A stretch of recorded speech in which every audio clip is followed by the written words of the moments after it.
Now, a suicide bomber set off the explosives inside his BMW car in central Baghdad today, murdering at least 18 people and wounding over 60. This continuing mayhem 5 years after the invasion wasn't imagined by those who made the case for war. Tonight's episode of 10 Days to War dealt with efforts to get the UN Security Council to agree a second resolution authorising the use of force to which London and Washington were by now committed. They gave up in the end. We're not offering bribes or money or anything else. We are appealing on the grounds of global security. And we need to be unanimous because unanimity in the Security Council is the surest sign that the UN itself is working. Jeremy, you have 4 votes out of 15, and you are lecturing us on the importance of unanimity. As for credibility, in the last few weeks, I have heard threats delivered in the guise of friendly advice that would have shamed gangsters. Дружеского совета, позорящий гангстеров. What I find difficult to understand is why you have fought so hard for something that was never really realistic.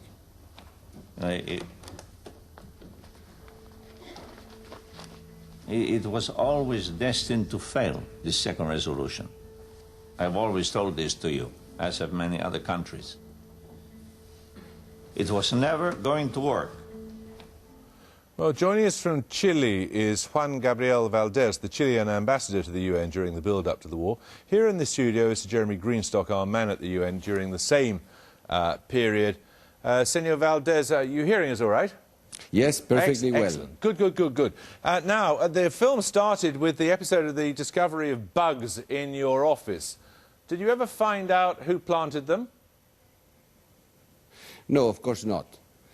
We learned of them simply by chance, and it was more or less the same time in which the Secretary General discovered that there were also this sort of bugging in some of his offices.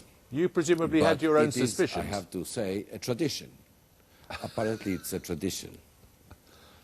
Who do you think did the bugging? What do I think? Yes. Well, let me say, from a personal point of view, it didn't impress me very much. I'm, as you know, from Chile. We had been through a military government for a long time. Therefore, we assumed that most of our phones were bugged. But it gave the impression of insecurity from the part of those who were bugging us. We never hid our objectives and our positions, and I think we were quite professional in the way in which we managed our debates at the Security Council. OK, we'll come to that in just a second or two. Absolutely, we come to that. It must make your life a whole lot easier if the Chilean positions were already known in advance because they were being bugged. That wasn't the case. We didn't get involved in that sort of thing. You didn't receive any information from the bugs? No.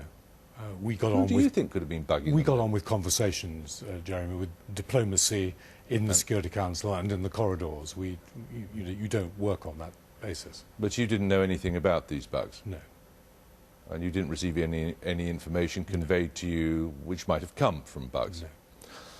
Now, why did you continue at the UN to seek to get this second resolution when we're told subsequently that a second resolution wasn't necessary to justify the war?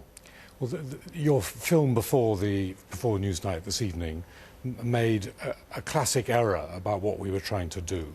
We were not seeking legitimacy at the UN to use military force against Iraq. That was already legalized by the previous resolutions.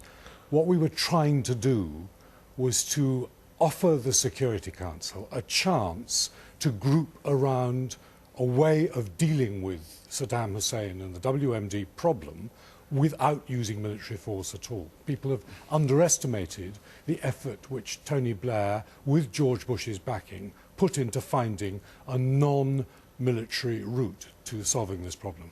Was there, in your mind, to some degree, a thought that if we don't press on for a second resolution which is congenial to us and to Washington, then other people are going to seek a second resolution which is decidedly not going to be congenial to either London or Washington? Yes, I had to be very tactical about that.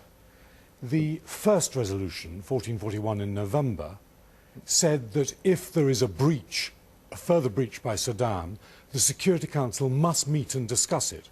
What it didn't say was that it must take a further decision before any action is required. That was tried for but failed in the first resolution. We didn't need the legitimacy of a further resolution. Senor Valdez, you obviously took a very, very different view of what was necessary or was not necessary. How much pressure did you feel under?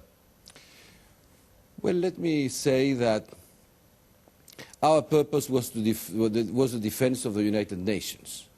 We are medium or small countries in the Security Council, elected to the Security Council, and we want to see a collective decision adopted.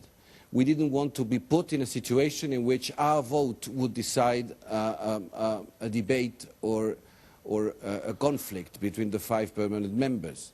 Therefore, even if we listened enormously to the arguments that were given to us, and I have to say that what Sir Jeremy has just said is a perception I also share, in terms that the role of the UK at that moment was to unite the Security Council. But it was clear that this was a very forlorn task. It was very difficult to do it, as Sir Jeremy has elsewhere recognized, by the fact that the association between the UK and the US was such that decisions had already been taken and the purpose of the whole exercise was already decided. Therefore, our exercise, which was to contain unilateralism and to use multilateralism, which is the only formula in which we believe and the only formula which is useful for countries like ours, was, of course, doomed. And the only thing we could do was try to push for more times for inspections and try to get new opportunities for what Mr. Hans Blix was doing. He's right, isn't he, in the sense that Washington and London had decided what was going to happen, what they were going to do? No, he's right that British diplomacy was trying for a different route, that we had a different philosophy on this from the Americans, from whom we weren't getting a great deal of support for this exercise. The 6 countries in the middle, the undecideds, behaved absolutely honourably throughout this.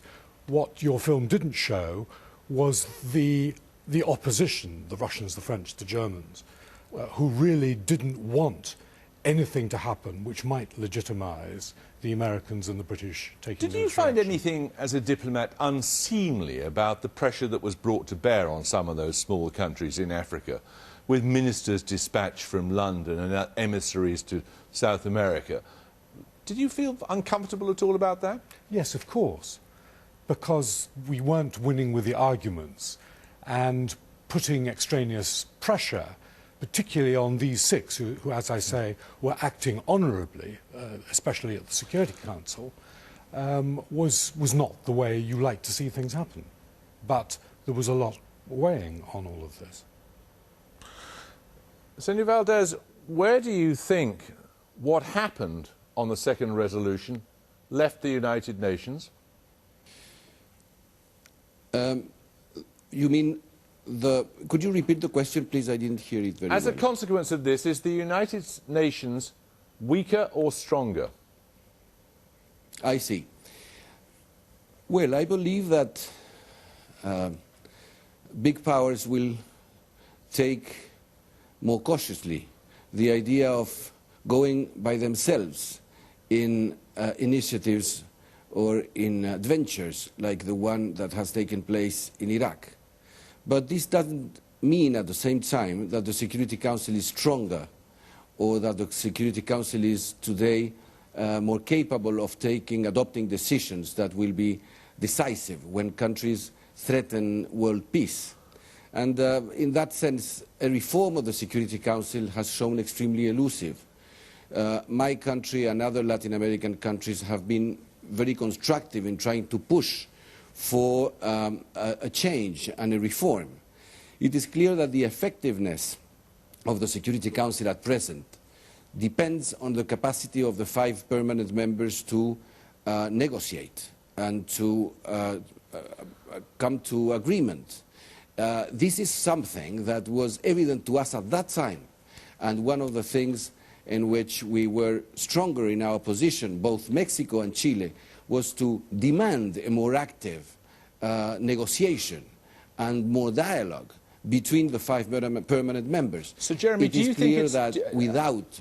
I'm sorry, I have to interrupt you there. Just very briefly, Sir Jeremy, do you think the UN was left weaker or stronger at the end of this process?